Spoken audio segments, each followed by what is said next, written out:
we have argued because of the regulatory compliance crackdown that's happening that we could be entering a trucking super cycle. The data suggests that we have the setup for that, especially the economy, if we start to see more demand come in, which we've talked about the industrial economy doing well.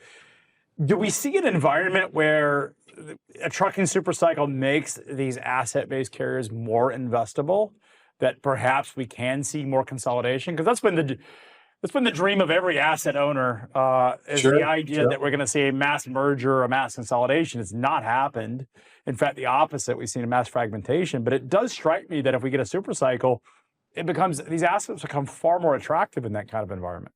Yeah, I think that's very on point thinking. There's no question that there are some really finely run companies. And by the way, I've been doing this for a long time. I used to work with your dad decades ago.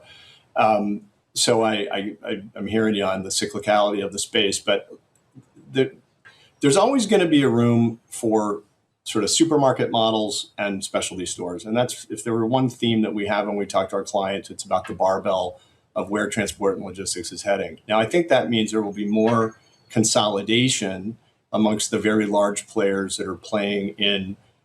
If I say more commoditized, I don't mean that in a bad way. I just mean it's not a niche offering like, hey, we move fresh flowers or refrigerated pharmaceuticals. Truckload is a commodity. And like, for folks that are in denial, they need to get with the program, because everything's rate driven in that high volume truckload market. We all know that. So you're aligned with us here, Chris. Yeah, look, I think this is a supply side bump, and I think it's a sustainable supply side bump. And then I think the question is going to be, how does demand accelerate that curve? And so I think there's every reason to believe that there are the basics for consumer demand and industrial demand that's going to continue to drive. And if that demand cycle hits the supply constraint that we're experiencing, I agree there's a super cycle coming.